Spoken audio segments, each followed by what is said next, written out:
Actor, writer, musician, and now poet, David Duchovny, known to audiences for his roles in Californication and The X-Files, turns his attention to something more intimate: poems that wrestle with love, loss, memory, and the passing of time. It's a meditation on what it means to grow older, to look back, and to wonder what still lies ahead. I spoke with him recently about his book, About Time. David Duchovny, welcome to the NewsHour. Thank you for having me. You know, I couldn't help but laugh at the way you open your book. You write, "I know what you're thinking, just what the world needs now, a bunch of poems from an actor." What drew you to poetry at this point in your career?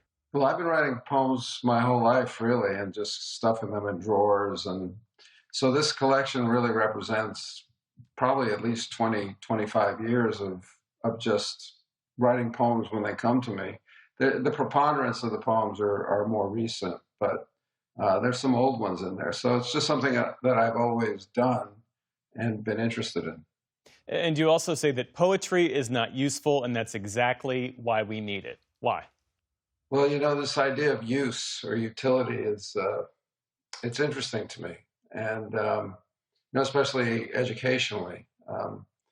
We want to get educated to be able to work, to have a job of some kind, but we've which is great and it's necessary, but we've lost sight of educating a mind how to think, or a soul how to feel. And the disciplines like English literature, I feel, and philosophy are the disciplines that educate the soul. So that's not useful. That's not considered useful anymore, to learn how to think. Yeah, and poetry often asks so much more of a reader: slowness, attention. You find utility in that? I find mystery in words. I find mystery in expression.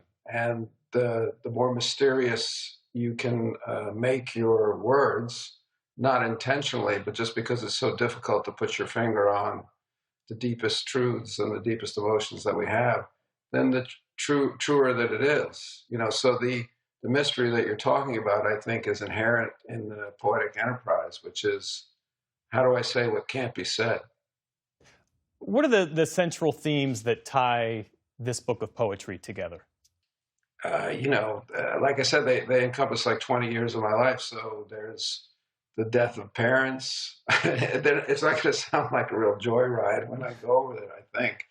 Obviously the death of my father, maybe the death of my mother as well, the birth of my kids, the raising of my kids, and then, it's, life, death, birth, all the big ticket items, 25 years, is there a specific poem that feels most personal to you?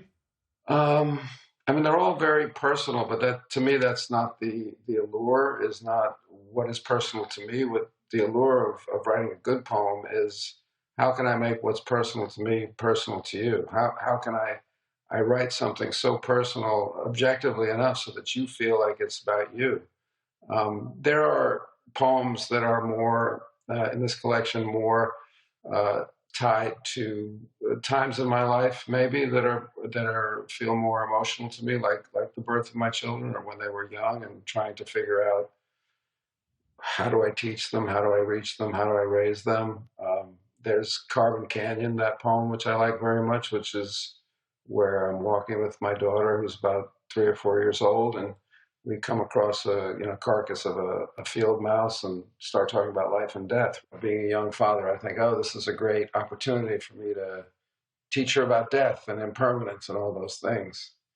And I start to, but she doesn't see it that way. And then as I lean down further, I see all these ants going in and out of the carcass, and it's terrifying to me. It's gross that now that I'm in this conversation, and now I've got to tell her about the way, we're all eating and worm food, and it's too much, I know.